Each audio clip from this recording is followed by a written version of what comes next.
Okay, everyone. It is 2:05 p.m. on Saturday, June 27th, 2020. This is the Tivoli Community Listening Session. Thank you all very much for joining this afternoon. I'm Village of Tivoli Mayor Joel Griffith, and I welcome you all and thank you for being here. Technically, this is an official Village Board of Trustees meeting because we have 3 or more trustees present. And as such, under the rules for open meetings law during the COVID pandemic, I want to make sure everyone understands that this meeting is being recorded. There will be an audio file and a video file that is being generated. It is also being live streamed on YouTube at this moment. And a transcript will also be produced and publicly available following the session. I want to thank the Dutchess County Commission, the Dutchess County Human Rights Commission and the Bard College Center for Civic Engagement for their help in pulling off today's event. In a moment, I'm going to ask the Village Board of Trustees to introduce themselves. Then I will read a statement of purpose about this event. And then I will turn the meeting over to our 2 moderators from the Dutchess County Human Rights Commission. I know not everyone is able to participate today, and also we may not be able to fit everyone's comments in the next 2 hours. So I want to make sure that you all know that the Village Board welcomes and encourages further correspondence in the coming days. We are going to keep this sort of comment wave open until July 6th. Which is another week. And also, everyone will be able to watch this video in a day or 2 and ever after at panda23.org. Now I would like to please ask the Village Board of Trustees to introduce themselves. If we could begin with the Deputy Mayor, please. Hey there, Emily Major, Deputy Mayor, class of 95, and I've lived in Tivoli since 1990. Trustees, please. Susan Israti, trustee since 2007, Tivoli residents for 1 more year than that. Hey everyone, I'm Jean Ann Schneider. I've been a resident here in Tivoli for probably close to 20 years now. There you go. Hi, everyone. I'm Angela Cole. I'm in my first term as trustee. I've lived in the Village of Tivoli for the past 16 years and really look forward to hearing what everyone has to say. Thank you, Village Board of Trustees. The following is our statement of purpose regarding this event. Over the past several weeks, all of us have watched the growing national and global unrest. We, as your Board of Trustees, have received correspondence from many of you about policing in our village. So we are here with open hearts and open minds to actively listen to what you, our community, has to say. In order to truly hear you, we will not be responding today. Today, we listen. In the days ahead, we will revisit what you have told us and work together with you to formulate how we as a village will move forward. This is only the first step we will take together. Now I'd like to please turn it over to today's moderators who will introduce themselves and lead us for the next 2 hours. Thank you very much. Thank you, Mayor Griffith. Good afternoon, everyone. Thanks for joining us. My name is Freddie Garcia. And I'm joined by my colleague, Bailey Williams, and we're both from the Dutchess County Commission on Human Rights. Our goal today is to serve as moderators and assure that as many as possible voices are heard. But before we start, we do have a few kind of ground rules that we hope everyone follows. As the mayor said, if we don't get to you today, feel free to reach out. So I have 2 ways to do that. You can email any comments, any follow-up to mayor@tivoliny.org, or you can head to the village's website where all the trustees are listed with their names numbers, and emails. So for the ground rules, when you're called by Bailey, my colleague, please make sure to state your name and your connection to Tivoli. So that'll be whether you're a resident, you live here, whether you work in Tivoli, or you're a guest of Tivoli. You're also welcome to send your address privately to the email that I previously stated. While sharing your comments, please refrain from using names of any person or individual, kind of keeping things general as much as possible. You will have 3 minutes for all your comments. Once we reach 3 minutes, I'll interrupt, not that I like to, but I will interrupt in order to make sure that we can move the meeting along. And again, to comment, you will have, so if you go to the participants tab on the bottom right, there is a raise your hand button. So if you click that, my colleague Bailey will see it and she'll make sure to call you in the appropriate order. Bailey, the floor is yours. Okay, I'm scanning the participant list now. So if anyone would like to make a comment, please just click that raise your hand button. And as soon as I see your hand is raised, I'll call on you in the order in which I see it lit up.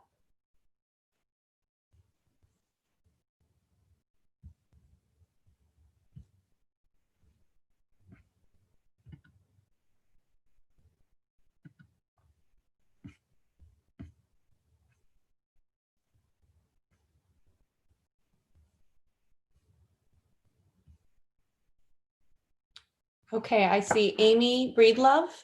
So I will unmute you now and you will have 3 minutes.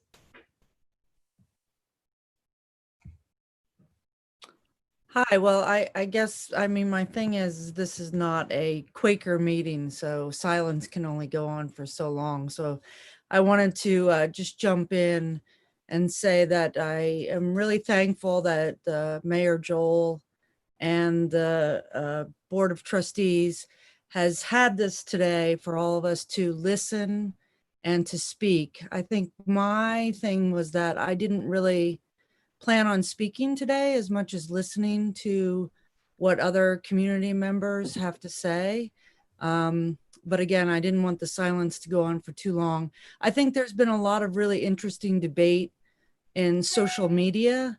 So I would hope that today we could see each other in this form and get some of these discussions out in this way, and having you from the commission here to help us navigate through the discussion, I thought was a really powerful thing to do. So I wanted to thank you all and just kind of open it up that way.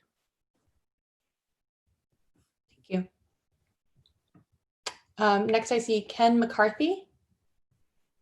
Can't get my video to work, but I'm actually really here. And what are we exactly talking about? The way the police operate within Tivoli? Is that the topic? So it is our understanding that is a listening session about, I think, in terms of police, but also there are other grievances that people have reached out to trustees or the mayor in terms of concerns. Okay, so the other one's kind of general, but specifically, I would say, why do we have mostly the state troopers, but sometimes other branches of the 3 different law enforcement agencies that, are always floating around? Why are they playing gotcha with us all the time? Hiding in the shadows and trying to catch people going 3 miles over the speed limit, or not coming to an absolute 100% complete stop. Is that really serving us? And I also have to say, and maybe some people have had this experience too, that when you do go to the Tivoli court with things like that, I don't know your experience. My experience is I've been treated very disrespectfully. I don't know if there's other people who've also had that experience when they're in a Tivoli courtroom.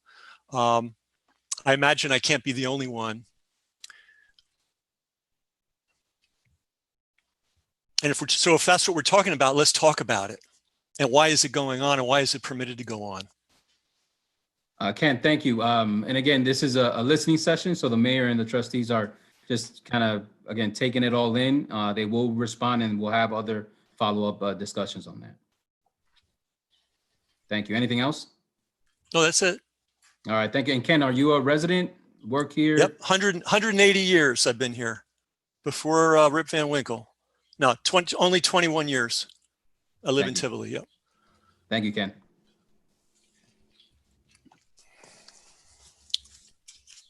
I see Walker Bankston. I will unmute you. Yeah, hi. So I think a lot of people share, as I'm a Bard student who lives in Tivoli, half of the last year. I think a lot of people share a similar concern that I've spoken with the police before. I've had the police come into my house when I was listening to music because of a violation of the noise ordinance that wasn't even all that loud. And I think that is a huge problem that makes a lot of people feel unsafe in this community, especially people of color. And I think that I can't even find a place in the law where it directly refers to the police being allowed to enter your home when they hear a noise violation, but nonetheless, they seem to do it. I've spoken with the police on multiple occasions here, and they seem to have the impression that the village is inviting them into students' homes and other people in the community's homes. So just like any sort of like actual fleshing out of like the meaning, your intention behind that, and like where that exists in law would be really, I think, is crucial to see from the town itself. Yeah. Thank you, Walker. Okay, next I see Samantha Hunt. I'll unmute you now.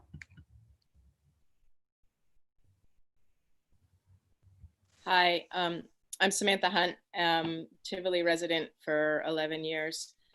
Just wanted to share two experiences that my family had with the police to maybe start a question about ideas of what policing means in terms of like a horrible idea of making something normal. And that frightens me, you know, when we have ideas of normalcy that are very, very limited. So my children were sitting on top of the hood of our car, dancing on top of the car, whatever, they do it all the time. And someone drove by and thought that was inappropriate, called the cops on me, and the sheriff showed up and started to question my mothering. And I really had to keep my temper, you know. I just wanted him gone. I didn't want my daughters to know that he had even shown up because he looked like the Terminator too. He wouldn't remove his sunglasses. It really frightened us. And told me when he left that he was keeping my name on a list then. And I said, wait, is it illegal to have your kids dance on the roof of your car? And, you know, that wasn't even a discussion. So that was one instance. And then the other was my girls and I were walking in a blizzard, and it was Red Hook police came up behind us and told us that it was unsafe to walk in a snowstorm. And, you know, my daughters are quite young, and that kind of fear that they were spreading really alarmed me and horrified me, quite honestly. And, you know, I'm not saying that this is general, but to how police operate in Tivoli, but it makes me fearful for someone who maybe is more vulnerable than I am. I mean, I'm really vocal, and I'm white, and I'm heterosexual, and I think, God, what if these ideas of normalcy are allowed to thrive? It's terrifying to me.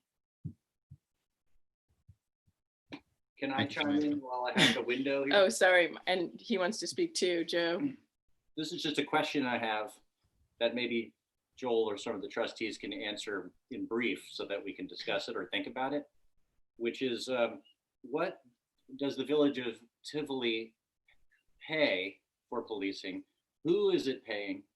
And what are we getting for that? What does the contract with the police department indicate so that we can analyze it and decide whether it's working for us? So I just wanted to see if we could throw that information into the mix. Thank you. So again, since this is a listening session, the board isn't going to answer questions right now. But I do know on the website there is a fact sheet that they released with the press release for this meeting that may or may not have the information that you're looking for, but I'm sure the board will address it at a later time. Next up, I have on the list Ty Holtzman. I'll unmute you now.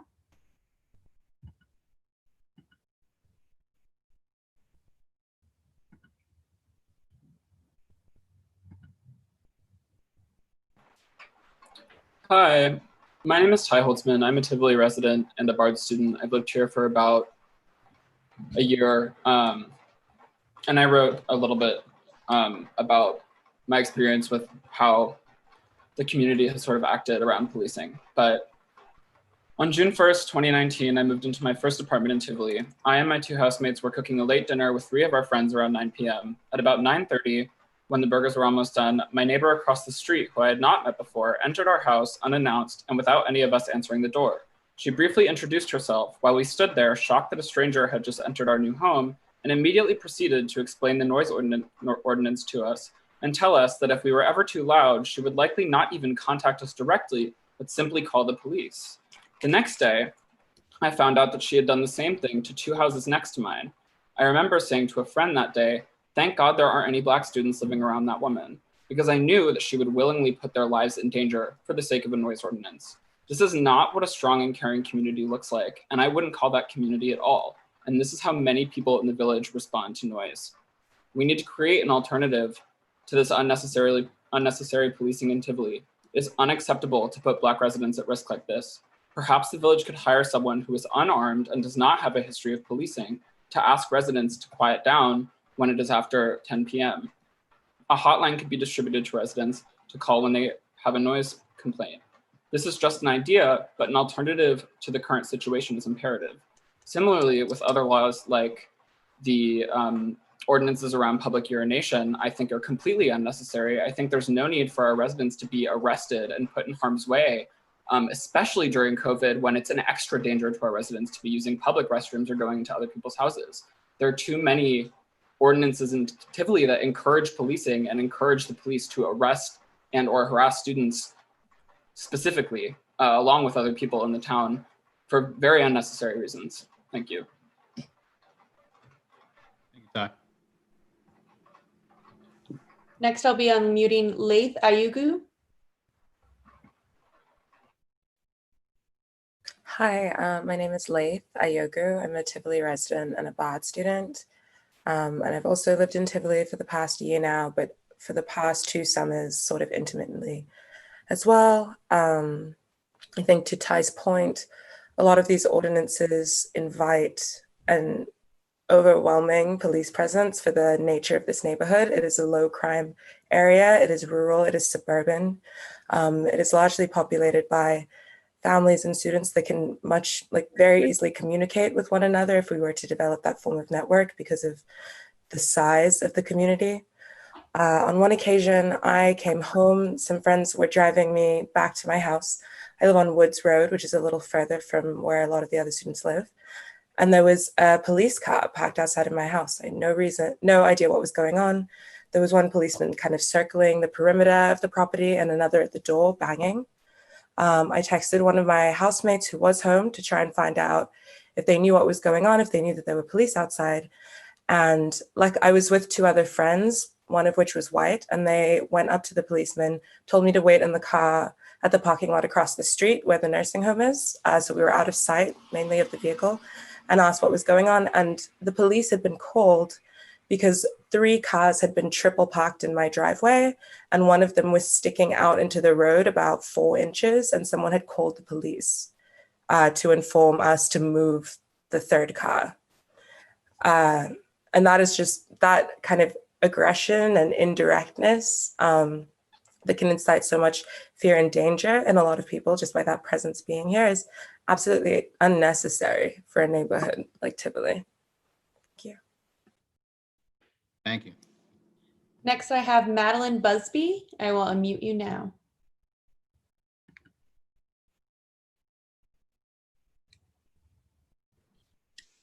Hi, my name's Madeline, and I am a Tivoli resident. I live right on the corner of Broadway and Montgomery, and I'm a recent Bard graduate. I'm going to read a little statement, and in general, I just have some questions about how, again, the police enforce noise ordinance laws and nuisance laws, and how that could be putting people in danger, specifically people of color in our community. And I'm going to speak about some things that I've observed, but I'm not going to go into detail for the sake of the people that it happened to. in a previous Board of Trustees meeting at the beginning of June, it was mentioned that there was possibly an assumption that the incidents that were sent to Mayor Joel in an email didn't actually happen in Tivoli or potentially happened on Bard's campus or elsewhere. And I'm here to tell you that racism and police brutality is happening in Tivoli. It has been, and I've seen it. I have friends that it has happened to. And I live right on the corner here. As we all know, there is an increased police presence during the school year on the weekends. Specifically, I think we all assume it's to enforce the noise ordinance. But what I've witnessed from my bedroom window pretty much every weekend is a police car sitting outside of Hotel Tivoli, stopping students, mainly students of color, on the way back from the shuttle stop, students who are going to their friend's house, to their own home, to the bar, people who are residents of this town and people who are visiting, and searching them. And at least to the best of my memory, on 4 accounts, those searches that I had observed became arrests, and they were pretty violent and intense encounters. On one instance, I remember a group of friends was filming their friend who was being searched by the police unlawfully, who was a Black student. And the police began to threaten the group with arrest for filming them. And my roommate and I were up here thinking, what do we do? Like, do we call 911? No, you can't call 911 on the police. We need some other form of community accountability. We need to understand these instances they're happening in our community, and they're not isolated instances. There are officers who do this every weekend, and I've seen it happen several times, and it's horrifying and traumatizing. And me and my roommate have followed up with our friends and acquaintances who this has happened to, and I know that some of them have been in touch with the local government here, but I just wanted to say that I've witnessed these incidences more than I ever have in my entire life, and I've lived in many different places, and Tivoli is a place where racism is happening, and it's happening quietly, and it's being swept under the rug. Madeline, sorry, your 3 minutes are up. Okay, thank you. Thank you for sharing, appreciate it. I did have a hand raised, but it just disappeared. Nick Villarosa, if that was a mistake, if you can re-raise your hand, I can unmute you.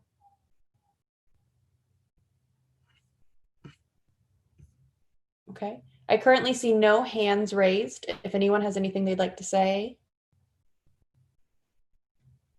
Sarah Matthews, I will unmute you now.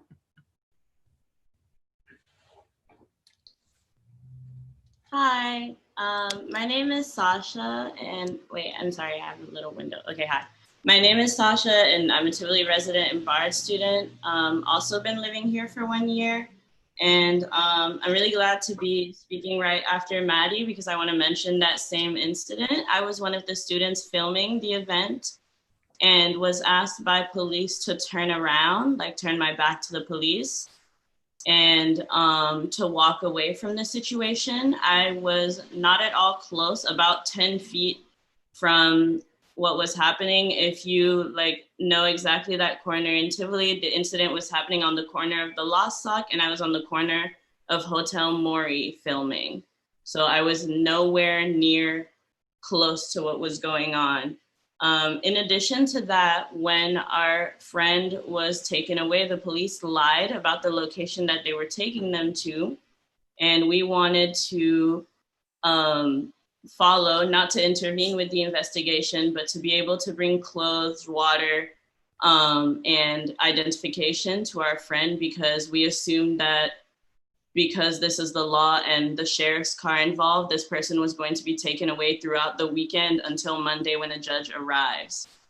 Later on that night, the person was taken to a different location than what we were told. We told that they would be taken to a location 40 minutes away when they were actually 15 minutes away, and were released the same night with no warning, no phone call available, and A lot of their belongings were isolated and their phone died. So if they had been released and we hadn't like followed and gone to 2 separate police stations, we wouldn't have known where they were and they wouldn't have been able to contact us.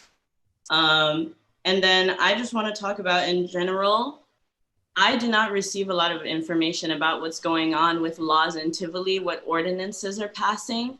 I know that it gets put out there and that someone will always say, oh, but there's this file that you have to jump through 6 different hoops to go find, but it's there. We give you guys the information. That's not how it works. You know that you have a certain amount of people who live in this village and who need to receive information in different ways, whether it be sending letters into everyone's PO box. You guys were very able to drop census packages on everyone's doors. Why can't you do that with laws, informations, ordinances, updates about what's going on in the village? People who work on the trustee board, I know that you can do the legwork. And then the last thing that I do want to mention is another incident that has happened where police has come to my house several times where we were having small get-togethers or even dinners where people are sitting down in a circle. It's not even like a function, and police will stand on the porch and not knock, but just stare inside the window. And that's happened to me 3 times, and I've only lived in Tivoli for a year. So that's all I have to say. And I'm just like, you can hear in my voice that I'm upset. Thank you, Sasha.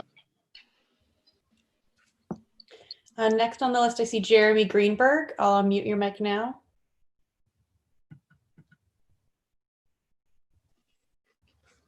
Hi, thank you. I'm a Tivoli resident. My wife and I have been here 7 years. We're full-time. We have 4 kids. So first, I'm real grateful for you having this forum. I thank the trustees and I thank Joel for doing this. And thank Freddie and Bailey for joining us. I think for me, I have 2 things to say. One, and these are questions for the board, because there's so much turnover in Tivoli, in the best way. I think this is an amazing place to live. I'm a white dude of privilege, so it's real easy for me to say that in a lot of ways, but there is a lot of diversity in Tivoli, and I think our kids are going to be better for it. But because there's so many people who are part-time, so many people who are full-time, people of all walks of life, I wonder, I believe Leif brought up the network, the idea of network. What is a network and what does that look like? Yeah, we're a small village, but things that happen in Red Hook affect us here. Things that happen in Rhinebeck affect us here, and vice versa. What can we do as a community to commit to start some sort of committee, perhaps, that can, in an ideal way, have members of law enforcement in it, members of the community, members of the BARD community, so that despite whatever turnover there is here, when students are here for whether it's 3 months, 4 years, or they stay for the rest of their lives, that they feel welcome and they feel there's a place. They know these conversations aren't just taking place when there's a crisis in our community, but it's ongoing. Perhaps it's a committee that comes up with ideas and can speak with our schools about these issues, and that it's just something that can grow into an ongoing healthy conversation that we can learn, law enforcement can learn our concerns in a more direct way. Students can feel like they know where to turn for these ordinances when they pass, because everybody's looking online for information, and everybody's lives are so disconnected from what, Joel, you guys work your asses off. I know that. And we a lot of us just stay at arm's length, and because we can, but these kinds of issues have to be we have to be engaging each other in a long-term way so that law enforcement can change. And I'll just share the one story I have very quickly, if you don't mind. Yeah. So you got. So I have Sorry, 10 it's seconds? only 10 seconds. Okay, I'll share it. It's about law enforcement. I'll look forward to sharing it live again if we can get this kind of committee going. If we get around, and again, you want to re-raise your hand, you're welcome to. Thank you. Appreciate it. All right. Thank you, Jeremy. Nick Villarosa, I will mute your mic now.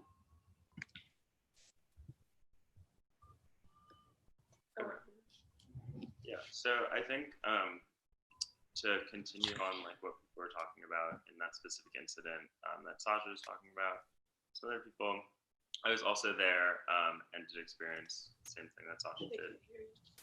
What? Get close. If you could get closer, that'd be great. Oh, okay. Thanks. In that same incident, and I was thinking about a white person who was directly talking to the police, and it kind of made me think about how, in the meantime, while we look for other methods and getting the police out of Tivoli, I think a lot of white people need to understand like de-escalation with policing, because it does put a lot of people in harm. Like it definitely escalated the situation. And also, I think something that's been talked about is like the broader community. And I think for me, the way that the board and a lot of other residents have made it seem like to kind of allowed residents to call the police, it continues to make us feel unsafe. And so I think part of the responsibility is definitely addressing it, but also not just pushing other methods, but while pushing other methods, ensuring that people are not calling the police and going to the other methods and sticking to that. Yeah. Yeah, kind of just like speaking to that same type of issue. The other night I was like on Montgomery, walking home, stopped off at a friend's house, and within like 5 minutes of being there and maybe a group of like 10 people chatting at socially distanced, not violating any type of like corona guidelines, being like sort of loud but by no means like yelling or being out of control. Like we hear from the neighbor, shut up, people have to work, I'm gonna call the police. And that's like the first step that people jump to in this town. So I guess this is a question for people who live in Tivoli generally.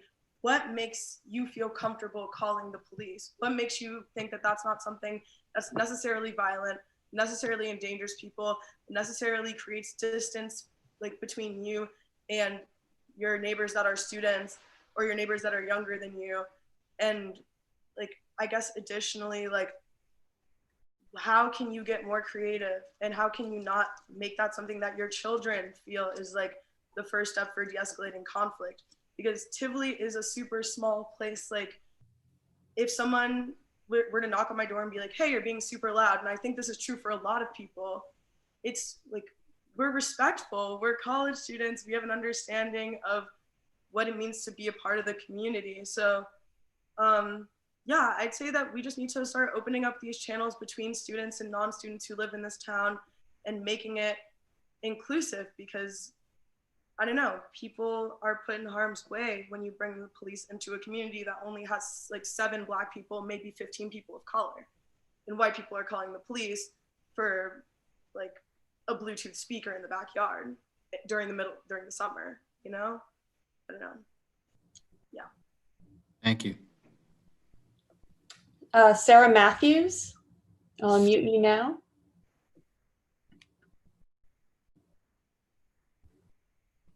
Hi, I'm Hale Sheffield. I am no longer a Bard student or a resident of Tivoli, but I actually just wanted to respond to both Nick and Nico's point. In 2018, I actually had a conversation with Joel in which you told me that you beg Tivoli residents to call the police when people are being loud. And I just think it's important to note that you as the mayor said to Bard students, not only you feel like Tivoli could continue without us and that you don't need us, but that you encourage Tivoli residents to call the police on us. And we're having this conversation now and everyone's being very respectful and listening, but it needs to be reminded that 2 years ago, your opinion on these things was quite different, and it was very much so, if you don't like it, you can leave. And I think it's important that you address this and sort of acknowledge the way in which you were encouraging these things to happen and allowed them to happen by encouraging non-BARD students, encouraging Tivoli residents to call the police on us and lead to this brutality that has happened multiple times. That's it. Thank you. Thank you. Jay-Z, I will mute you now.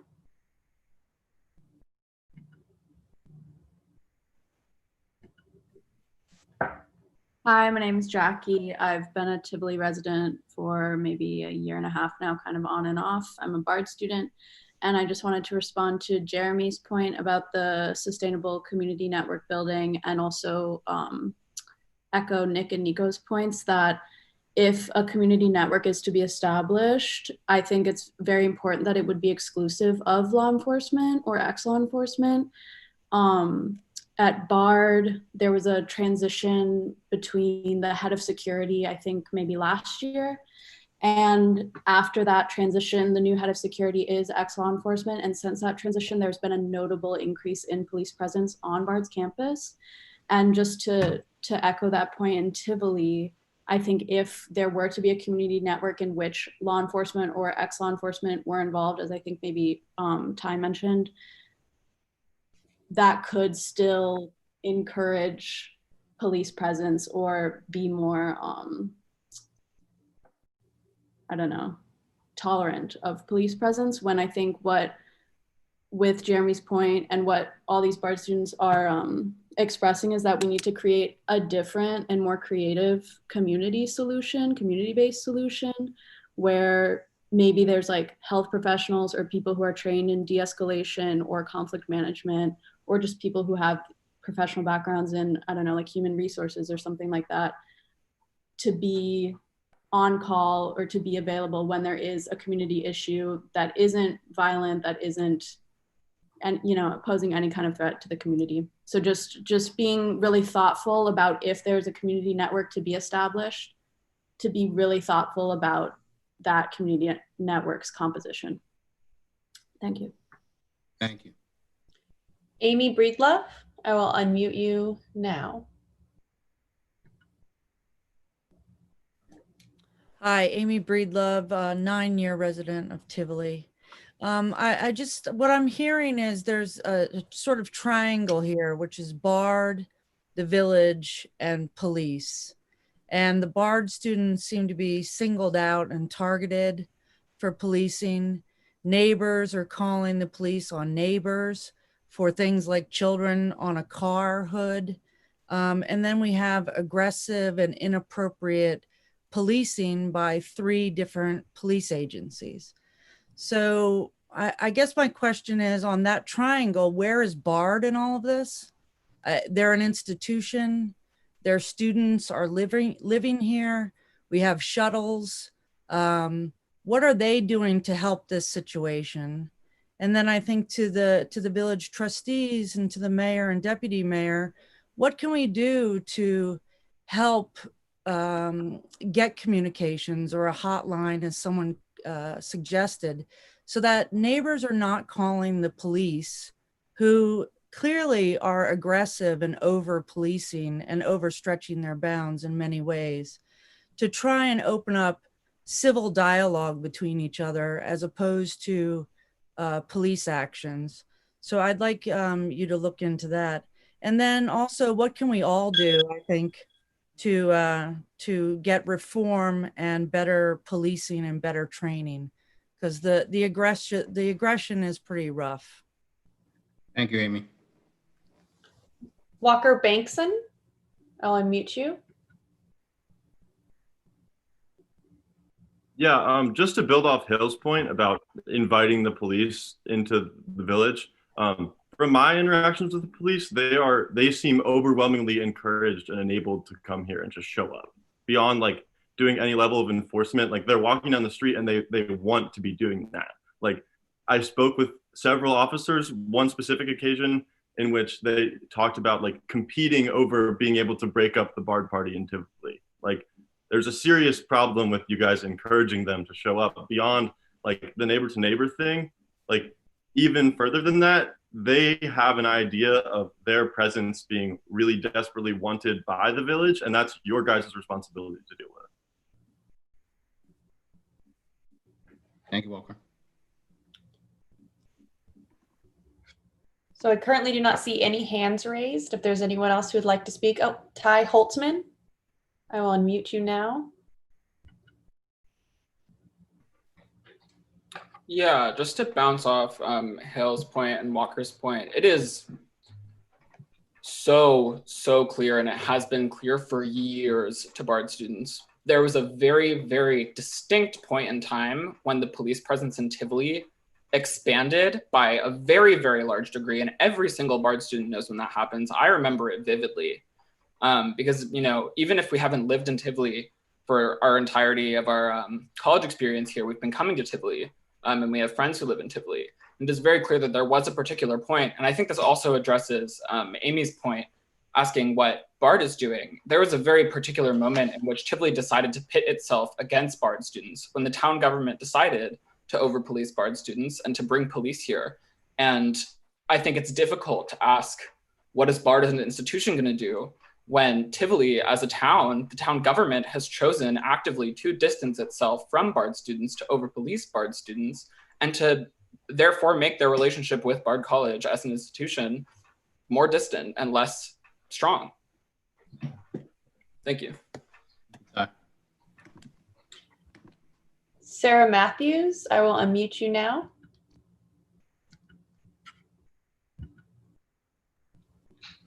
Yes, in addition to that, just talking about more like creative methods that we can approach these things, because there's even points where, well, also in addition to Walker's point, there's also just ways that the police feel so comfortable in Tivoli. They're so confident walking down the street to the point where I have been followed also from my house to someone else's house, just trying to figure out if I'm going to a party. Like, it's not even that they've received a noise complaint or any information that something is going on. Like, I've been followed walking alone from my house to a friend's house. And they do that often, and they've done it to other people. Whereas, for example, a couple weeks back, I was having a fire in our yard, and just one person came and had been called and said, hey, you guys can't do a fire. Can you put this out? Just pour water on it. And we said, okay. And then it was done. And that was honestly like the only time that, and it was a community member, and it was the only time that I've never been in fear of having a function shut down or my get together being visited by someone who is external. Whereas if I were playing music, or if someone had called for a noise ordinance and the police had come, I would have been in fear for my life in my own house, on my property, that I pay rent for, work for. I work at Hotel Tivoli. Like, I am a person who spends and receives in this community. There's no reason that I should be in danger from the people who are supposed to help me. Like, even the people who come in the community and like tell us to like put out these fires are way, like, a fire could actually burn down a house, you know what I'm saying? And they were way nicer than like someone who is following me from my house to my friend's house. And I'm not doing anything dangerous. Thank you. That's it. Thank you. Thank you. Daniela Dooley, I'm unmuting your mic now.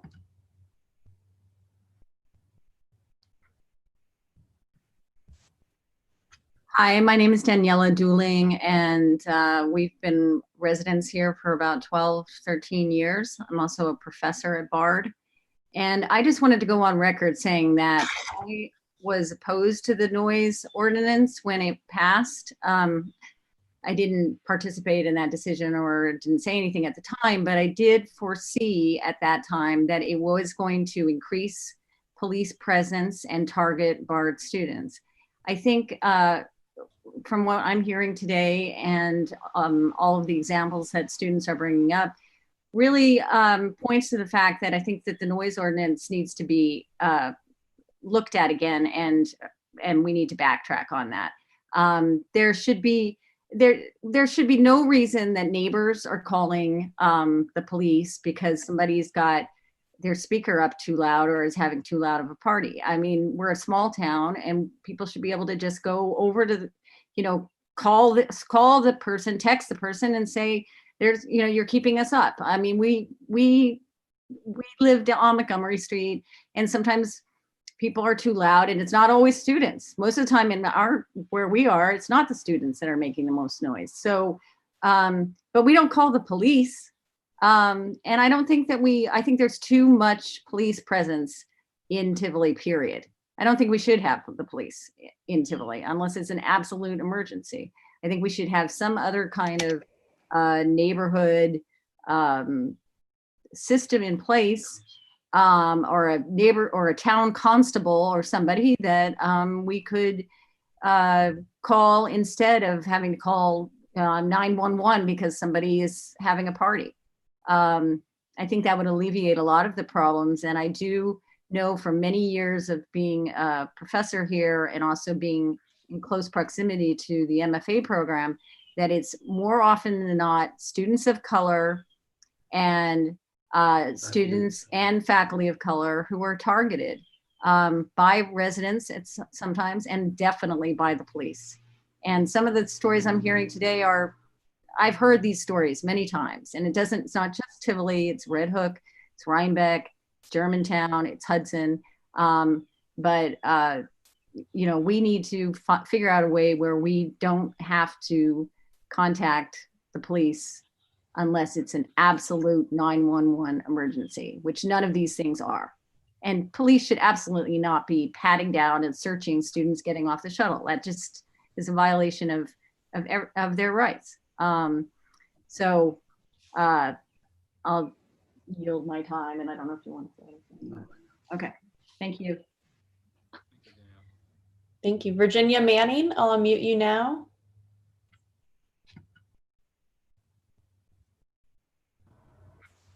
Do you want to speak first or should I? Okay. Hi, I'm Gray. I'm a Bard student and a Tivoli resident. I just wanted to say I'm hearing a lot of talk about how like the police need to change their behavior and like a lot of like I guess more like things that kind of like more of like a legal level. But I feel like also the nature of the relationship between Bard students and other Tivoli residents really needs to change. I think that a lot of other residents of Tivoli have this attitude that Bard students are like disposable and are a nuisance to the community, and really don't appreciate the vibrancy that I think Bard students bring to this community. I think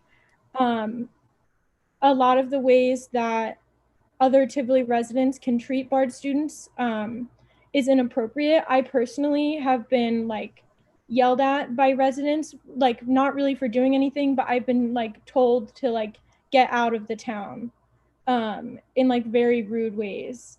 And I know a lot of other people, especially students of color, who have experienced the same thing. And I think that there needs to be some initiative taken to foster a relationship between the Bard students and other residents of Tivoli before something can really change.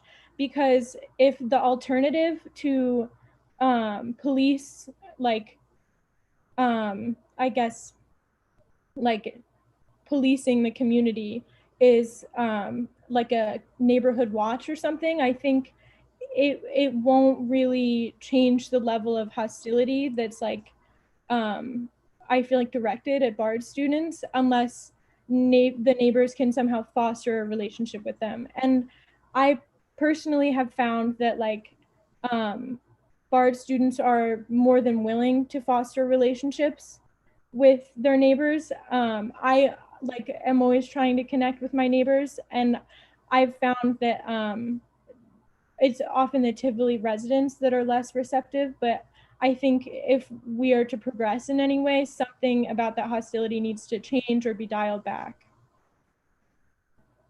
Thank you. And You're good. I do want to know, I know there's some folks raising their hand. we're going to try to get to the folks who haven't spoken yet. And if there's time, if there is a gap, we'll get back to you. So just wanted to make that clear. Kathy O'Connor, I'm going to unmute you now. Thank you. First, I'd like to say to all the Bard students online here today that a goodly number of us in the community have sincere and deep appreciation for your presence in the community. I can't tell you how many times you've greeted me with a smile. You've watered the tree in front of the village hall, helped me do that to make that new planting flourish. You've done numerous ways to enhance my village experience. So I want to say thank you for all of you for being here. A main gripe I personally have about living in this village is our lack of diversity. And you help to mitigate that in some aspect. I'm distressed listening to people talk today about injustice or inappropriate activity on the part of law enforcement and my fellow residents in town. And I think it's an absolutely bottom line that we treat each other with courtesy and respect in every single instance.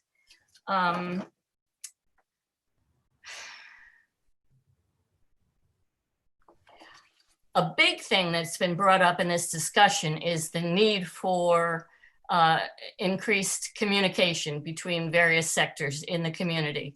And I applaud that, and I hope that that's something that comes out of this event today. And if I can be of help in any respect, I'll lead the banner for Bard students. Thank you for your time. Thank you, Kathy. Teddy Vermillion, I'll unmute you now.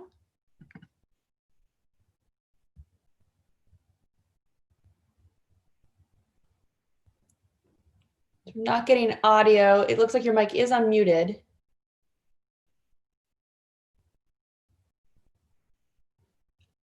Okay, sounds good. All right, so Teddy will come back in a moment. Masha, I will unmute you now, and then Teddy will get to you when you're back. Hi, everyone. My name is Masha, and I've been a resident of Tivoli for about 2 years now. I am currently not a Bard student. I used to be a Bard 2 years ago. I just wanted to say that I've witnessed police patrols in town, and it is overwhelmingly clear to me that they specifically target students. I think that's not a surprise to people. I witnessed past a party of you asked to not name names, so I won't, of a long-term Tivoli resident who is throwing parties in their backyard very, very often, and people just seem to get used to it because they all, we all love them and they're great people, and why not throw a party in your backyard sometimes? And I don't remember any time that police would just stop and shut them down because of the noise ordinance. And I also would like to just ask when the noise ordinance was passed. I was trying to find that information online. When was it passed, and how many Bard student residents got a chance to vote on it? Got a chance to vote on what time the noise ordinance starts and whether it should be a thing at all. Yeah, that's about it. Thank you. Thank you, Masha. Thank you. Teddy, are you back? Yeah, can you hear me now? Yes, we can. Thank you. Cool. Well, yeah, I was kind of going to say a similar thing as Masha brought up about these ordinances and how and when they're being passed, who's voting on them. And I mean, I've only been a resident here for about a year, and maybe it's just me not reaching out, but I think kind of similar to how we all just got this email, we should be just getting emails about ordinances that are about to be passed, or like town legislation and rules, so we can all be actively participating. Like when the ordinance passed, I heard from a lot of people that it was just passed in the summer kind of behind closed doors with people that approved of it, which is just shameful. And like a lot of people have said, and I appreciate you, Kathy, saying you like appreciate our presence in the community, because a lot of us care about this town, the community, and we want to be more active in it. But when things are being talked about behind closed doors without our knowledge of anything happening, I just don't know what to do at that point. Thank you. Thanks, Teddy. Okay. Nick Villarosa. I'll meet you. Give me 1 second. Probably good. I'll just sit on the floor. Okay, you all set. Good. Okay, cool. One thing that we were kind of talking about for like alternative solutions is that I know when the whole pandemic started going on, our Tivoli essentially got divided up into sections and got different leaders for each section in order to help deal with people who needed mutual aid in terms of getting groceries, or people who were immunocompromised and weren't able to leave home. And like a lot of people pulled together in order to help make our village safer in the wake of a really dangerous situation. I would argue that police brutality in this town operates similarly and is very much so a pandemic, at least for the students of color here.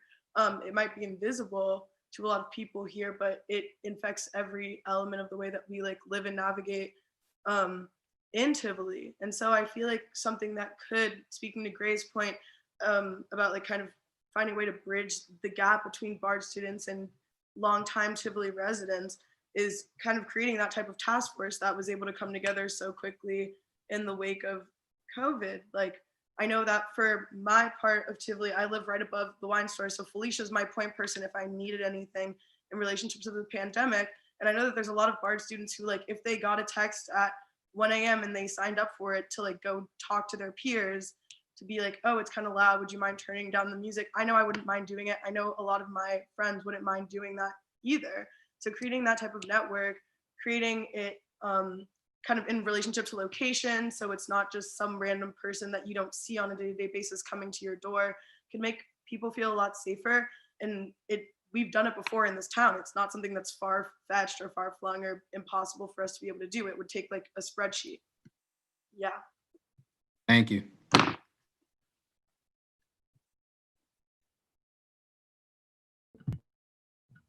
Romy Boochster, I will unmute you now. Hi, my name's Romy. I grew up in Tivoli. I'm now no longer a resident, but I was a resident there for about 12 years, I would say. I was sitting in my car at the shore, which I've done many a times, just sitting there watching the river. A police car came up to me and assumed that by sitting in my car that I had drugs on me. He then searched my body without a warrant and searched my car without a warrant. I did not have anything on me, and even regardless if I did, I don't know who called me. I'm assuming that, which I've seen happen before, the police were just sitting there waiting for someone to pull up. I also know that I've sat there many times, as I had said before, and like this was not, if this is a law that we're not allowed to sit there, like none of this information is made clear to the town and to its citizens.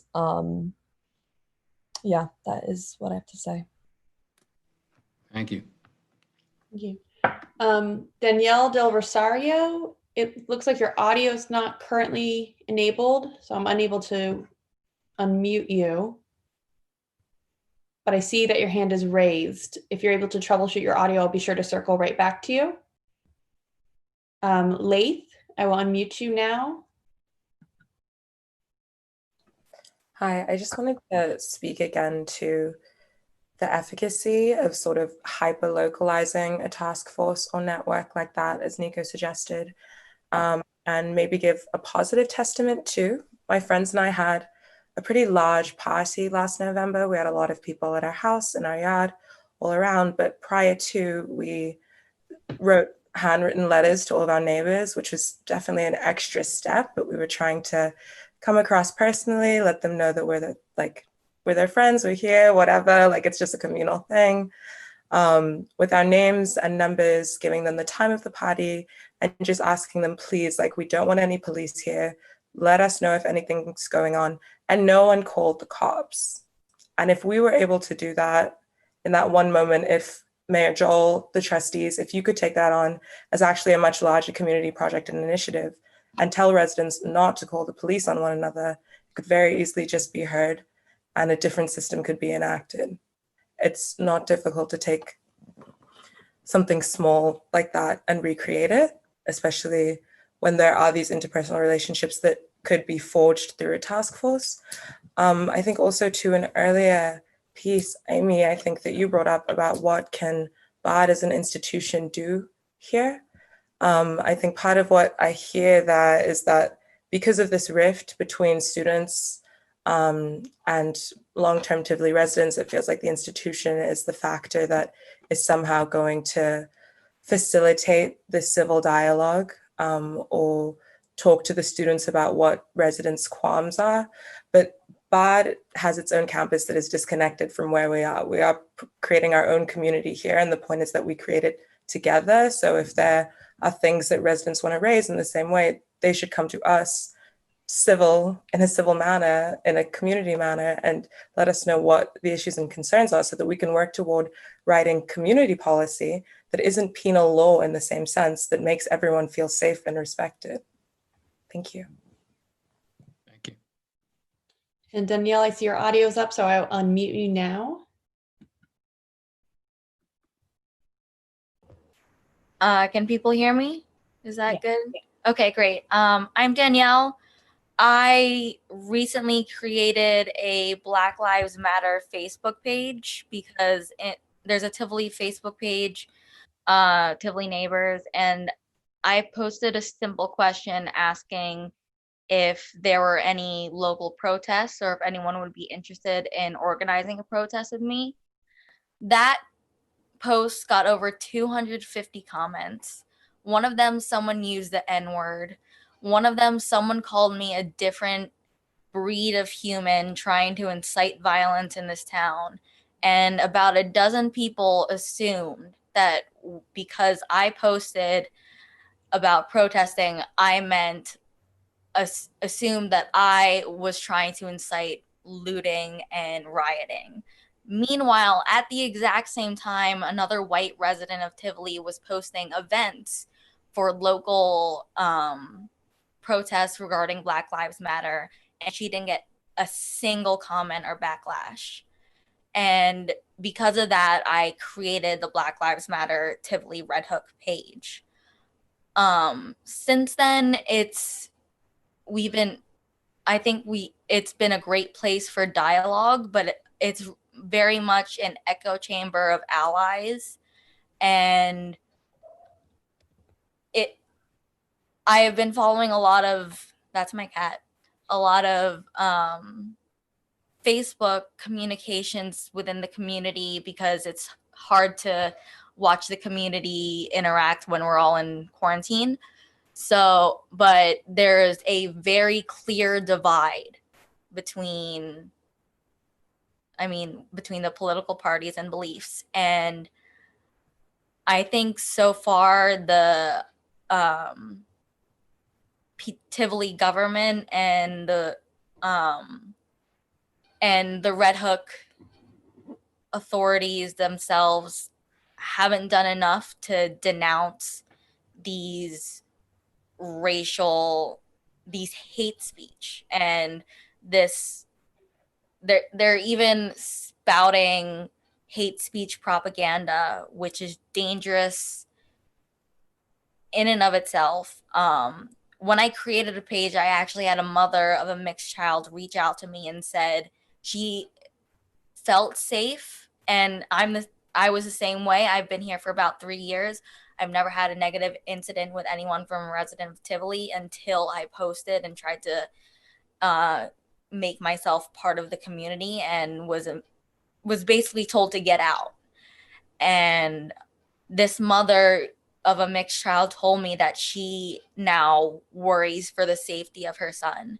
So I just wanted to bring up the importance and the actual even though it's very like, oh, it's just Facebook, there are people out there in our town making these comments, supported by other people in our town, and they are given as much validation as anyone else who's just trying to say Black Lives Matter. So my 2 cents is basically, I would just like to see a stronger response that isn't just from Tivoli authorities, that isn't just against racism, but anti-racist, taking a strong anti-racist stance. Danielle, thank you. Yeah, I won't take any more time. Thanks. Thank you. MJ, I will unmute you now. Okay, I'm MJ. I work at Tiv Gen. I feel like I've been a resident in Tiv for like a year. I'm a BARD student. And I think like the main thing I want to touch on is like, I feel like I know a lot of locals and everyone's like super cool for the most part. But the point is like moving outside of this Zoom chat.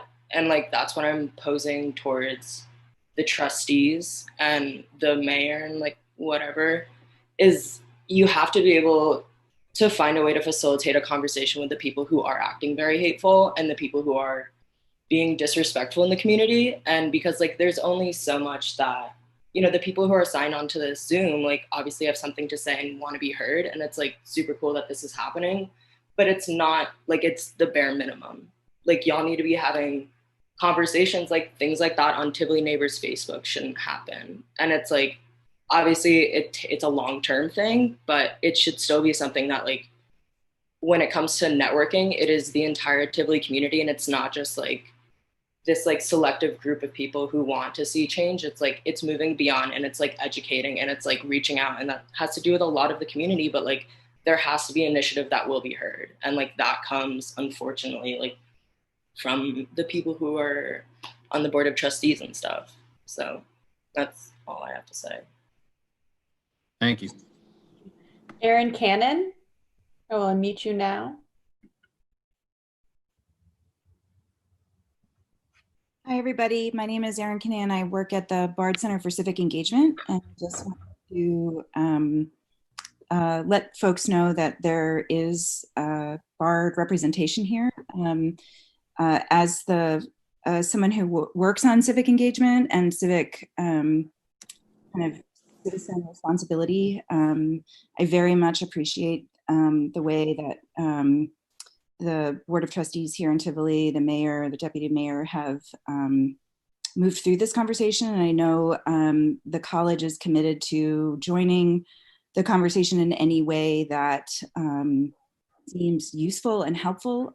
We have lots of folks at Bard who work and live in Tivoli and in Red Hook generally, and want to do our best to try to foster a sense of communication and openness and transparency. And I know that students have questions about the way Bard works and its transparency. Students have questions about the way Red Hook town works. So there's, I think, lots of ways that we can organize ourselves. And some of that is going to be, is a good, there are models from the way I think we organized ourselves through the COVID crisis that I think can be a way forward and inform how we can get together and think through what makes sense so that it's a sustained conversation. Because I think some of these conversations have been happening. I think there's been a lot that's been fostered through door knocking, welcoming new residents, the potlucks that Emily's been sponsoring.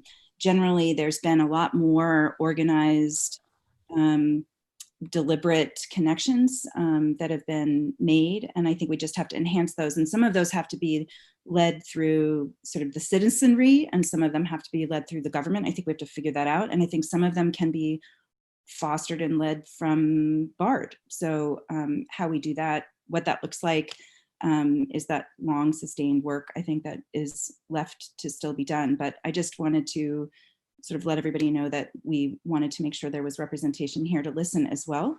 And that if people want to have continued discussions beyond this and how to organize and whatnot, we'd be happy to, be at the table in a way that seems it feels organic and reflects the interests of the Tivlovians. And I think that's all I have for it. Thank you.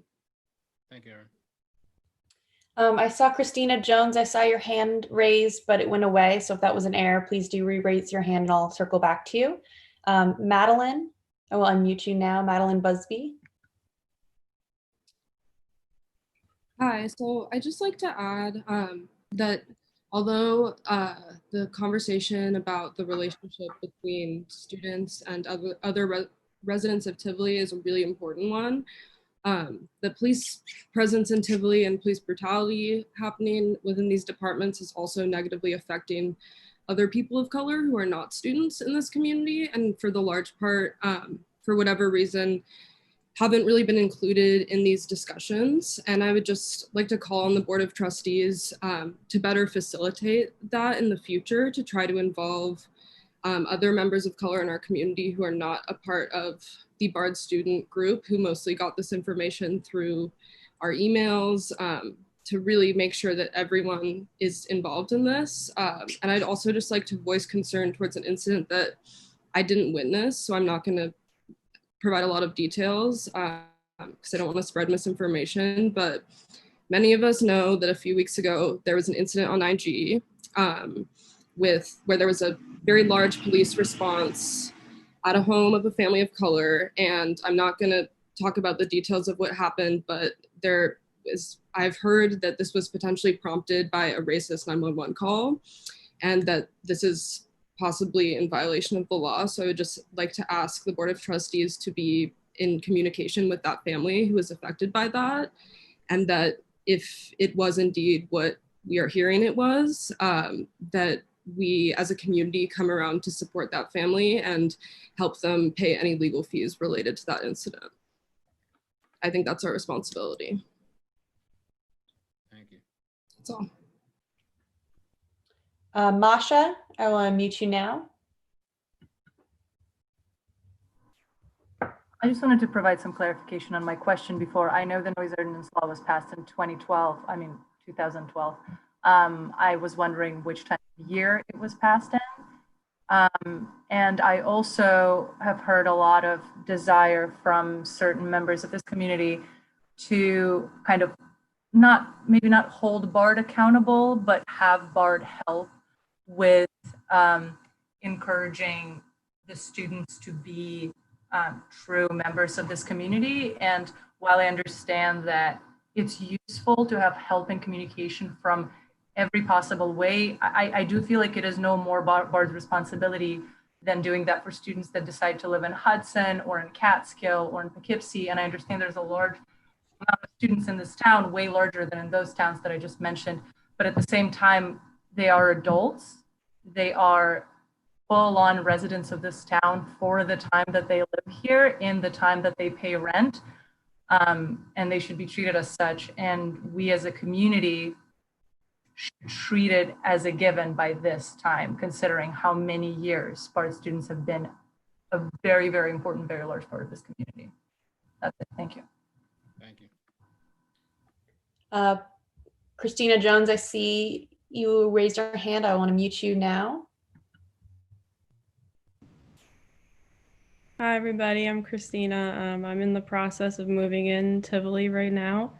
I just wanted to go back a few comments ago to Lath's comment about being intentional about digging into interpersonal relationships and strengthening those within the community so that we can kind of depend on our neighbors as opposed to going to the cops. And I just want to say, to add on to that point, that Black people do not need to be do-gooders in order to deserve being protected. We're just regular people, and we're taxpayers and residents, just like Sasha said, just like all of you. And we deserve the same sort of respect and protection from law enforcement that everyone else expects to receive.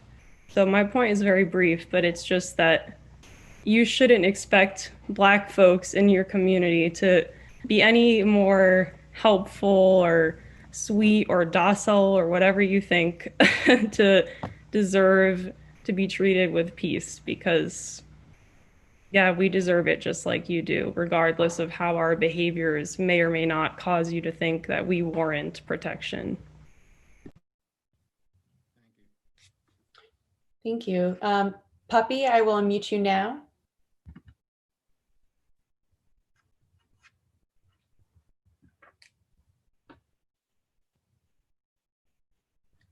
Puppy, you are unmuted.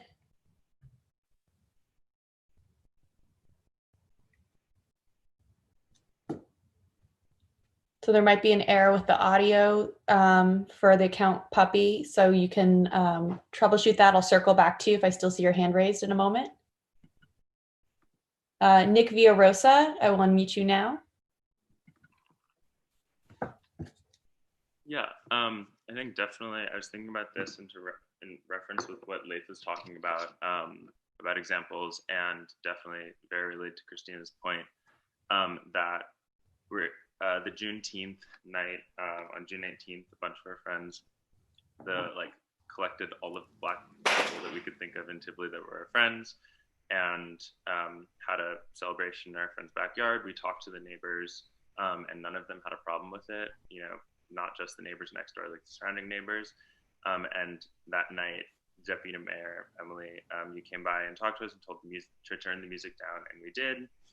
And then again, I'll name your names because both of you are here, but Anna and Masha came on request by the Deputy Mayor and told us to turn it down again when they told us that specifically that they couldn't hear the music from the street. And so it felt like, in some ways, it felt like lack of taking us seriously to what Christina said.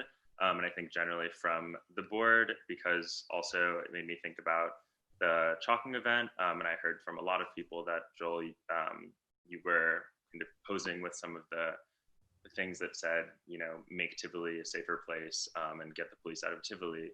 And taking photos with those signs, kind of peace signs and whatever. And so I think there is a seriousness that needs to be addressed around this, and not when we force y'all to be serious, because I don't know, the tone over, the overwhelming tone has been that, you know, until we kind of flood your emails and really shove it in your face that it's not something that, you know, should be taken seriously. Yeah. Thank you. So Puppy, I see you there. I'll unmute you in a moment. And then Liza McCrae, it looks like your audio, I'll call on you after Puppy, but it looks like your audio is not enabled. So if you're able to turn that on, I'll call on you after Puppy. All right, Puppy, I'm unmuting you now. Hey, so I'm on a road trip, so that's why my audio is really bad. But I just wanted to speak to the two different things. One, to speak to Aaron Kanan from BARD. I think BARD has a really big problem with letting cops on campus, and it needs to. Sorry, just one quick thing. Just if you can, you probably weren't here in the beginning. Just avoid using people's names if possible. Okay. Thank you. Okay, sorry. I was just speaking. Okay, sorry. Okay, right. so yeah, so BARD is like used to have an ordinance where the cops were not allowed to drive through Annandale Road, and that has been lifted in like recently.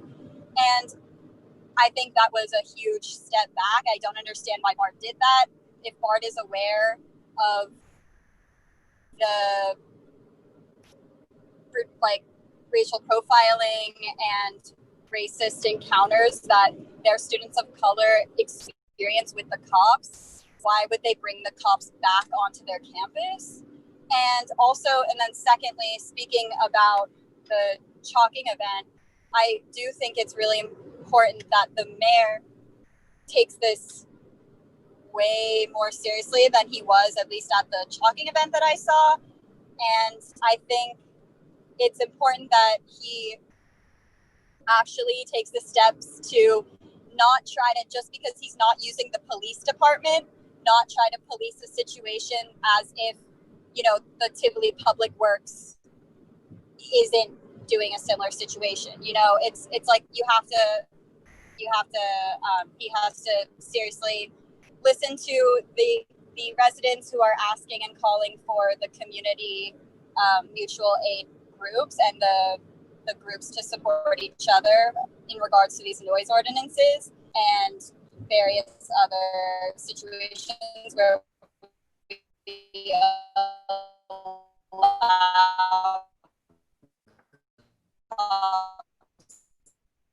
Puppy, we're losing you. Thank you. Thank you. Liza McRae, it looks like your microphone is still not enabled. If you're able to enable your microphone, I can call on you after Sarah Matthews. Hi, I'm just gonna mention that right now, like this is happening right now on the YouTube comments, there's someone who's coming at Bard students. So just so you know that it's clear that this just happens on the daily and that people aren't afraid to do this. Clearly here, Erin, you mentioned that you want to bridge a gap between Tivoli and Bard College, and that hasn't been happening. And it's been a mission that multiple people who have also been in your position before you and probably who will be in your position after you have been trying to work on, and it's just not being done on Tivoli's part. And I just don't understand why this person, first of all, feels the liberty to say things like this. And I'm just gonna quote, and their name is on the YouTube, so I don't need to be naming names. And even though we're not naming names, this is such a small community, like you know who you are if I'm talking about you. And this person says, I don't believe this is relevant. Students are just passing through. So like it was mentioned earlier, students are disposable, students are irrelevant. Whether you like it or not, this is a college town. Bard has been open since 1860 and is gonna keep being open. As many problems as we may have, there's always something to criticize about an institution. This school is here, is gonna be here for a long time. You're gonna have turnover. I know you guys feel like the students just spawn here for 4 years and disappear. You're gonna be working with this same age group until the day you die. So y'all need to actually wake up and understand what the fuck is going on. I'm sorry, I didn't mean to curse. But you all need to wake up and understand what is going on. This is a college town, whether you like it or not. We run the businesses, we work the businesses. Tivoli General is ex-Bard students. I work at the corner. My parents go to the corner when they visit me. They stay at these hotels, at the Airbnbs, they stay in your homes. Like, are you really afraid of your neighbors? Who are us and who are yourselves? I'm done. Thank you. Liza, I still see your hand is raised, but I can't unmute your microphone. It looks like your microphone is still not enabled. So I'll just keep an eye. I don't want you to think I forgot about you, but if you're able to turn on your microphone, I can do that. Kathy O'Connor, I will unmute you now. Hi, back again, and I want to say that I'm a member of the League of Women Voters, and I would like to encourage all the Bard students who are residents here to consider possibly submitting a change of address so that they are legal voters in our local district. And I want to mention that our League of Women Voters of the Mid-Hudson region offers a free membership to all full-time students, which enables you to get publications from the State League as well as the National League, and stay abreast of their positions and encourage your involvement. The local village election has been transferred to September 15th this year. There's still time to register your change of address so that you're eligible to vote in the village of Tivoli. And I'd be happy to talk with any of you about league and election matters. Kathy O'Connor at lwvmidhudson@gmail.com. Thank you. See Anna Siftar. I will unmute you now.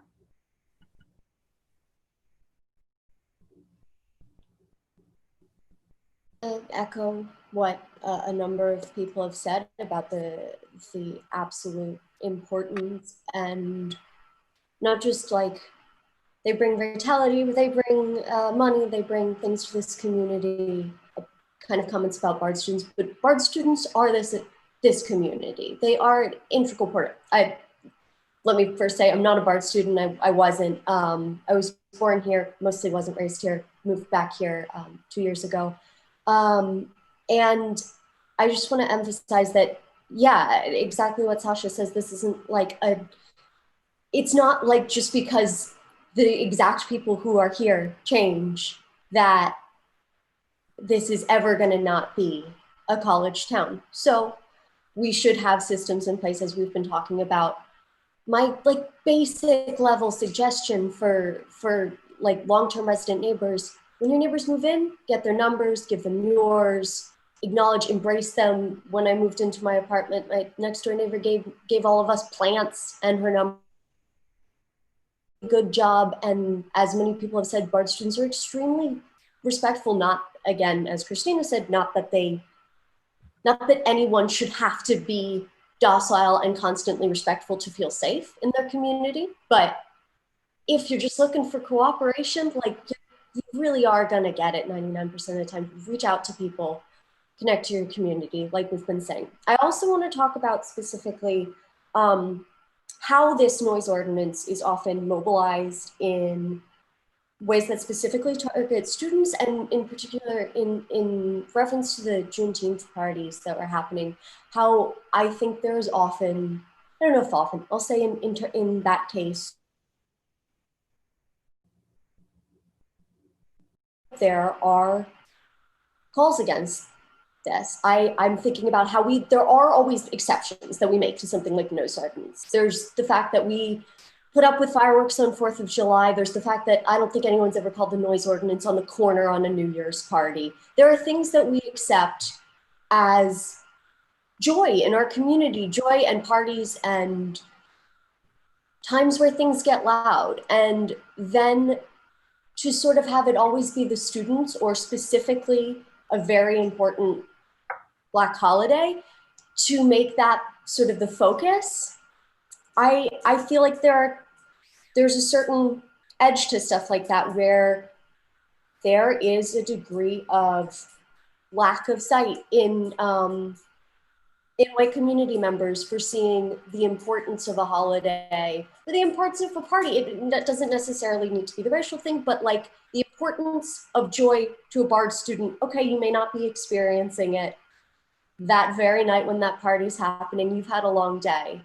But when it becomes something where we incorporate the cops, or don't just, like have to call any sort of, even if it's a community-based system, how quickly wrap up? Sorry, that's 3 minutes, yes. Okay. Sorry.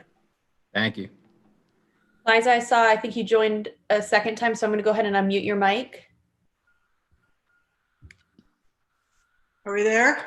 Yes. Okay, great. I just want to say that this is a heartbreaking meeting, and that I did, as a community member, when they were passing this ordinance, volunteer to create a group that I called Mothers with Sheet Wrinkles. And we would be mothers who were woken up in the night with our sheet wrinkles. And I thought we'd be kind of scary, and we could talk to kids and tell them to quiet down or whatever needed to be done. I was not, for whatever reason, the town chose not to sort of listen to that. And I think, this meeting today is just heartbreaking. And I really hope that the mayor, the deputy mayor, really listens to this, and maybe, there's unintended consequences, and here they are, and it's real.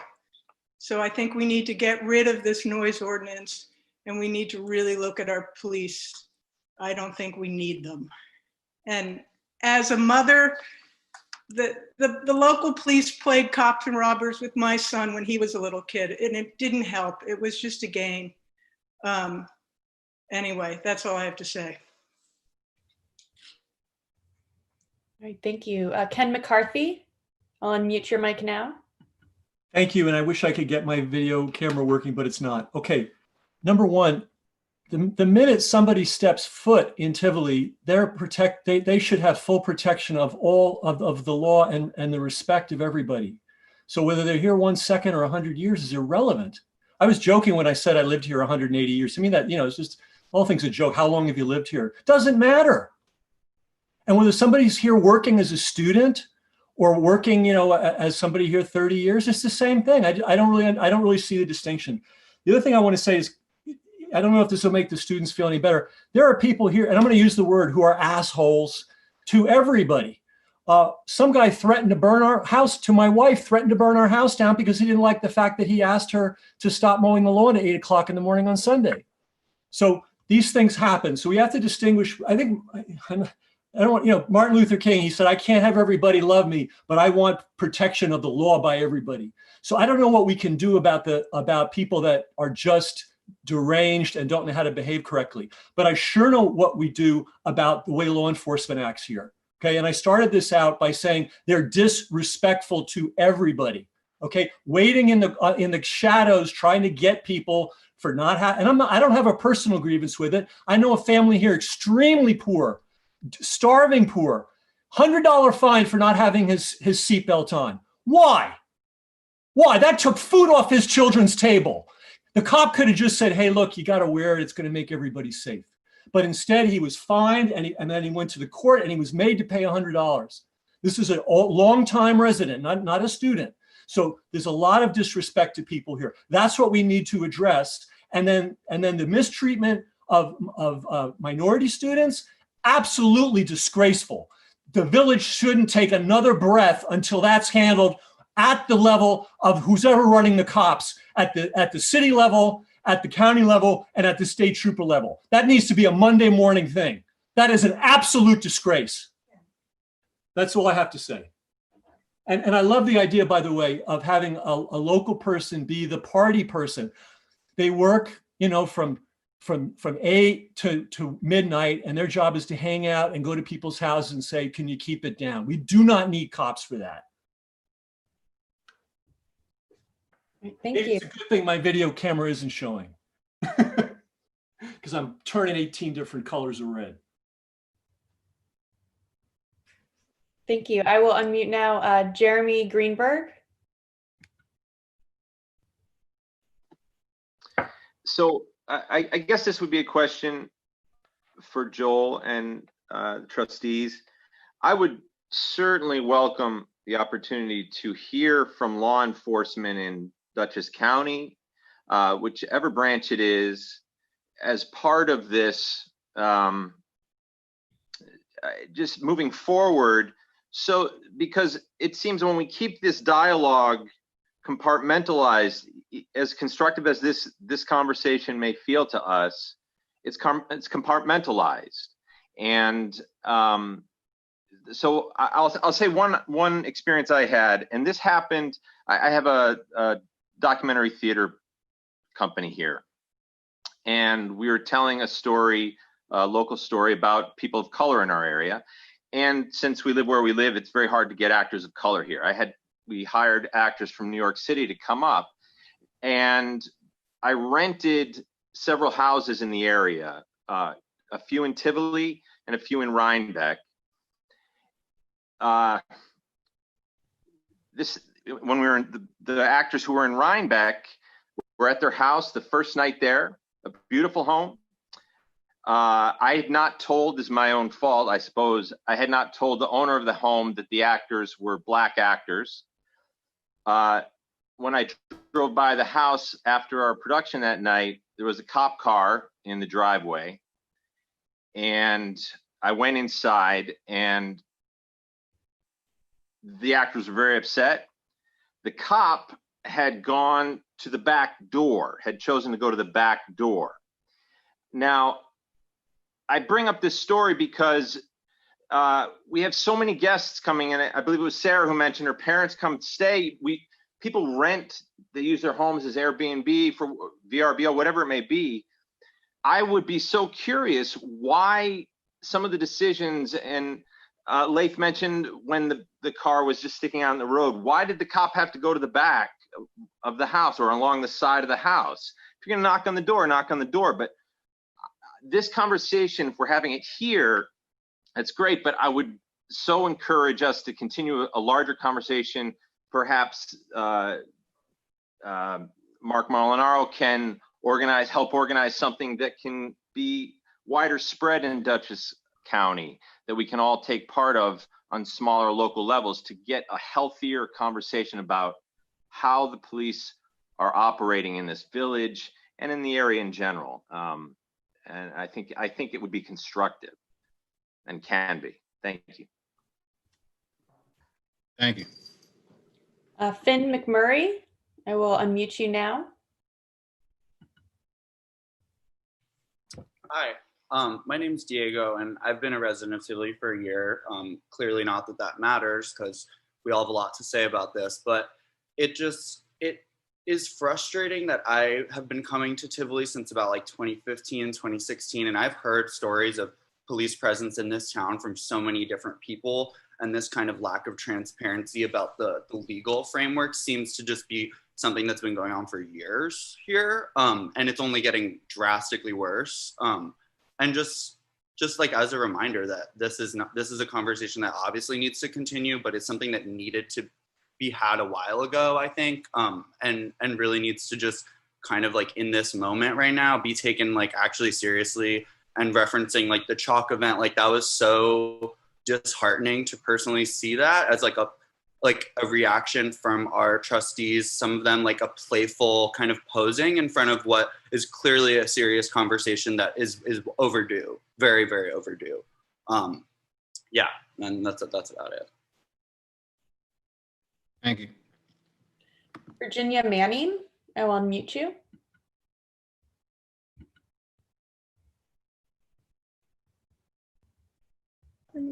Hi.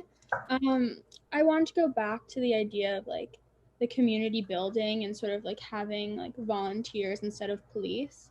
I know we just have like a new fire department that has been built with ambulances, and we have volunteer first responders who have already committed their time to helping people and trying to bring this community together, and they are not armed.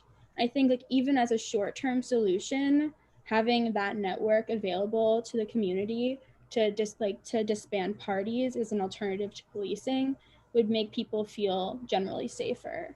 And it's like clearly a network that's getting stronger as it was just rebuilt, and people have been talking about that a lot. That's all I have to say. Thank you. Thank you. Leif, I will unmute you now.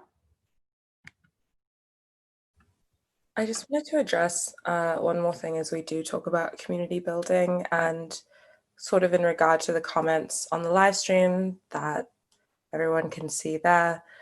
And that's, yes, we're here to talk about the nature of policing in Tivoli and how kind of we as a community enact that sort of state sanctioned violence, but we do also have to talk about interpersonal racism and how it manifests here.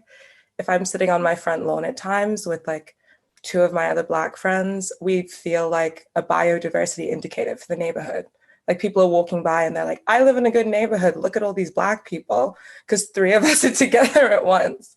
It's so painfully homogenous here. And so what happens is I don't know personally the racist residents, obviously, because they're not trying to associate with me because they are racist, but they are there. Whether it's hiding in the comments of the YouTube streaming section or following a car or whatever the nature of those things are, they're there. And they are a part of what makes it unsafe, what makes this community feel unsafe for students of color, for Black students here. And I think that's a large part of the piece. There are many more students of color at Bard College that also do not feel comfortable coming to Tivoli at all, people that don't live here. And that is part of a bigger piece too. Thanks. Thank you. Thank you. I saw Walker Banks and I saw your hand raised, but it went away. So if that was an error, please do raise your hand again. Ty Holtzman, I will unmute you now. Yeah, I think what Laith just said is incredibly important and speaks to like how we need to deal with the problem with policing in Tivoli, especially when we think about the fact that it's not just people who are calling the police because they feel it's the only thing they can do to get students to quiet down. There are people that are going to be calling the police because they want the police to show up to the houses of Black students. There are going to be people who are calling the police because they want them there. And I think that speaks to the importance of reallocating the funding that we as a town are spending somewhere, you know, in between. I think it's around $15,000 a year right now, maybe $17,000 a year to contract officers from the Dutchess County Sheriff's Office. And I think it's important that, you know, we invest that money elsewhere in our town, because, you know, as long as there are police available around here, they are going to be weaponized by racist people against the people of color that live in this town. Thank you. Thank you. I currently do not have any hands raised. If you would like to speak, please do raise your hand. We have about 15 minutes remaining in this session.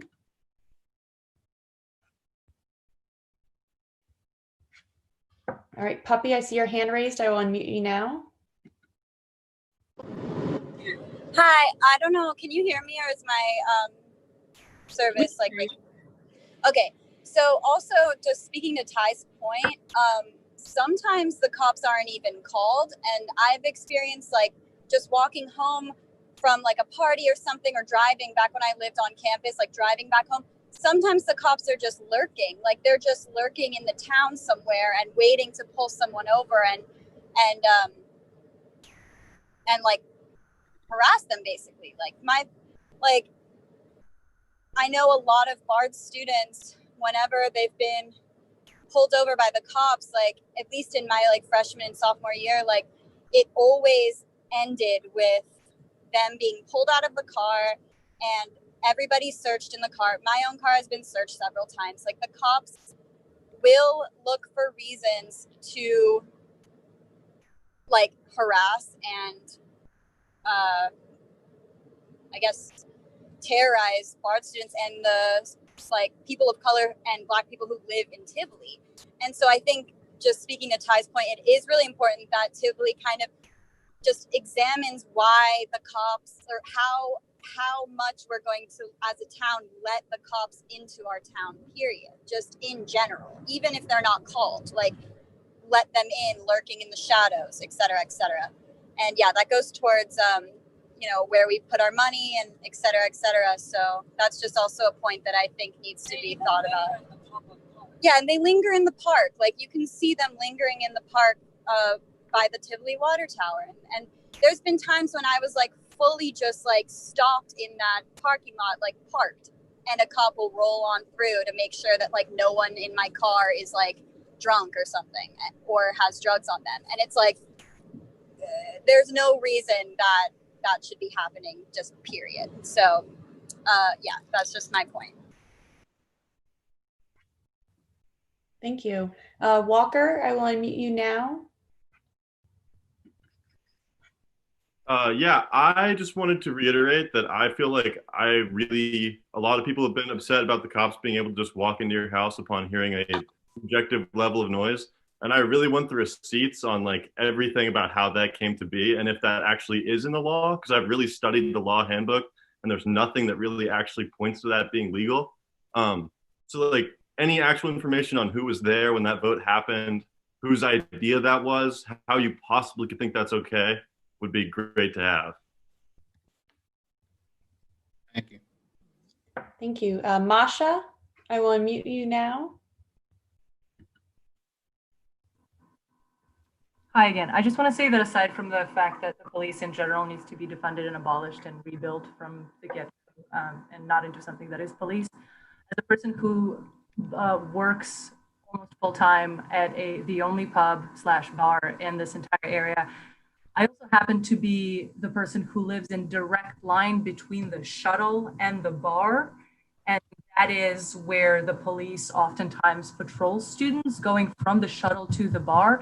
And yes, I have experienced the students somewhere in between 10:30 to midnight, being loud, walking from the shuttle to the bar, and nowhere in my mind, not a single time did I feel like those moments of possible inconvenience that I experienced, maybe trying to go to sleep in my bed, right with my window next to those crowds of students that are going from the shuttle to the bar. Nowhere did I think that either I should call the cops, God forbid, or scream at the students, or in any way prevent them from just making their way in the brief 5 minutes that they take from the shuttle to the bar. I just think it's completely inappropriate that that is seen as such an awful inconvenience, as if I just don't think it's that big of a problem. I understand it might be a bigger problem for somebody else, maybe for people with children, but as far as I know, I am one of the very few houses in direct line from shuttle to the bar, so there shouldn't be any reason why the students are being patrolled in that area. That's about it. Thank you. Thank you.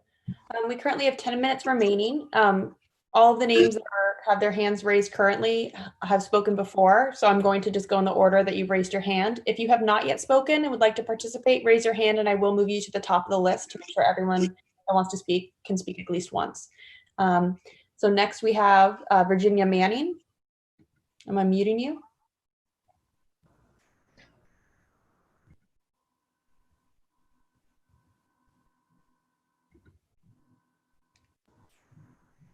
I just wanted to further highlight the usefulness of community intervention, because now I feel like recently substance use has been coming up. Francis touched on it, and I think a few other people touched on it. Masha touched on it. And I understand like a community concern about students drinking and doing drugs. And I understand why some people might feel that they need to be policed, but I feel like the police have never really played a useful role in engaging with the students about substance use. And I don't think that patrolling them between the bar and the bus is a useful way to mediate any situation about substance use. There was an incident a long time ago, like 4 years ago, I think, where there was a serious substance abuse problem on campus. And it was, to my knowledge, mostly resolved without any police involvement. It was like resolved through community engagement and community intervention through the school.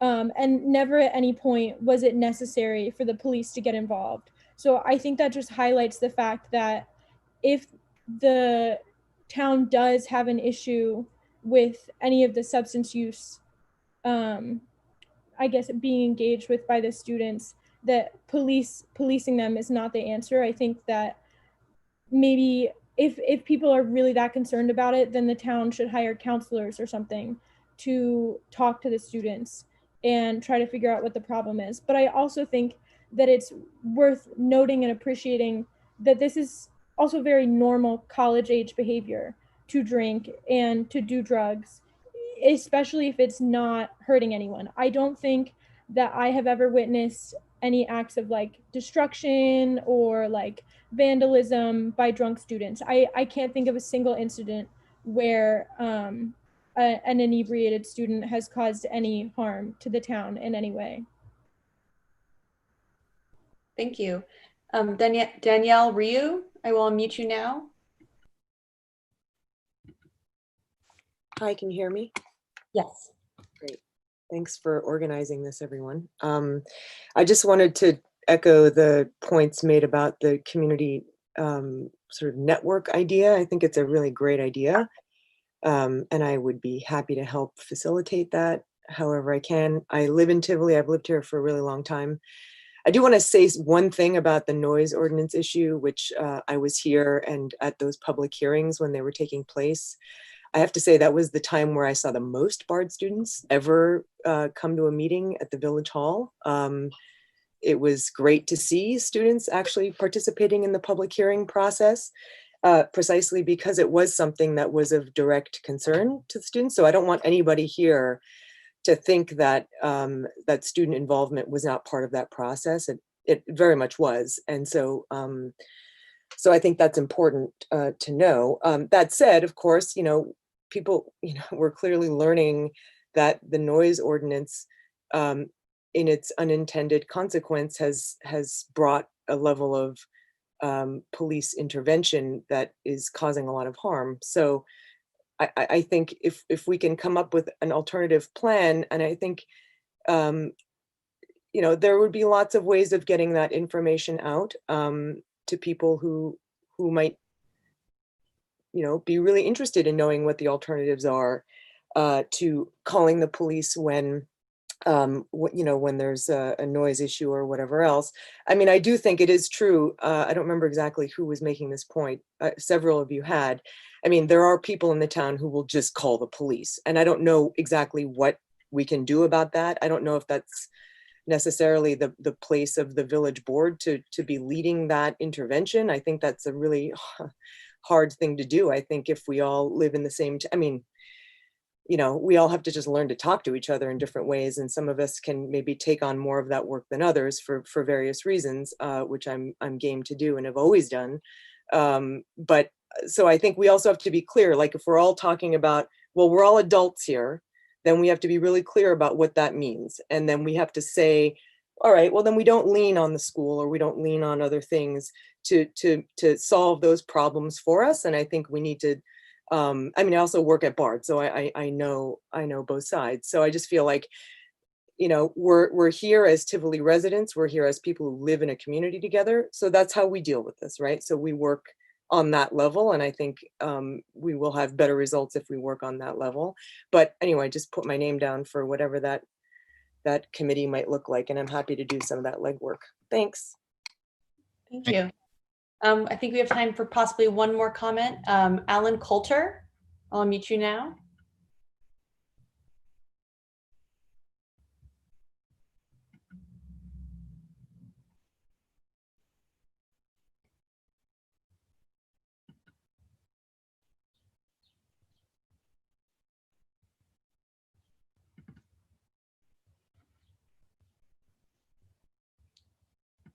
So it is not unmuting you. Unmute. Can you hear me? Oh, you are. Yes, we can hear you. All I was going to say, I'll make it quick, is that I wanted to thank the students who spoke today, because it was enlightening for my wife and me, because as fairly recent residents here, full-time residents, 3 years in Tivoli, but on the edge of Tivoli, where we don't experience really the goings on right in the middle of town. So it was very enlightening to hear what they said and what all of you said, and useful.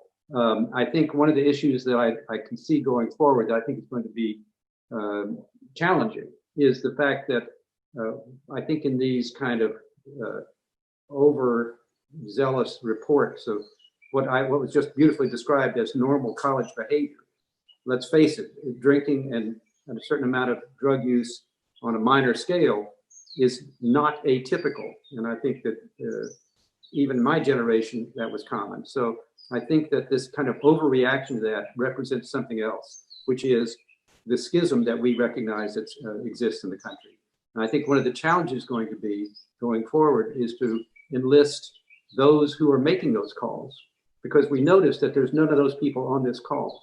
There's no one here complaining about the students. It's all people who are empathetic with the issues that have been raised. So it's curious to me, and not surprising, that the people that make these calls, the people who write these screeds on the Facebook, these kind of potentially violent and racist comments, are not showing up in these meetings. And I think the challenge is going to be able to reach those people and try to find some human connection there, because I think that is part of the issue. And I think it should not befall the students to make all of these overtures. As the young woman said, why should they have to behave in some extraordinarily polite way, although obviously useful? That must flow both ways. It seems to me. It's also, it seems to me, falls on the shoulders also of the residents who are raising these complaints to come forward and speak in an open and honest way, and not hide in the shadows of Facebook. So anyway, that's something I think that will have to be addressed. That's all. Thank you, Alan. We are at the end of our time for this session. I want to thank everyone for sharing your experiences, your concerns, your comments, your questions with the board. The board has heard you. As they mentioned, this is the first step of many. I want to share some contact information with you if you did not get an opportunity to speak, or if there's more that you wish to share, as well as Erin Canan. I've had some messages asking for her contact information, and she said that I can share it. Her email is Canan, CANNAN @bard.edu, or civic, CIVIC @bard.edu. She's the Dean for Civic Engagement. If you did not get an opportunity to speak, or if there's something that you would like to share, please email mayor@tivoliny.org. Additionally, the contact information for all of the board trustees is available at tivoliny.org, phone numbers and emails. If you would like to get in touch with the Commission for Human Rights with Freddie or myself, you can email dchumanrights@duchessny.gov. Thank you again to everyone for sharing your experiences, and we look forward to the next steps with you. Goodbye.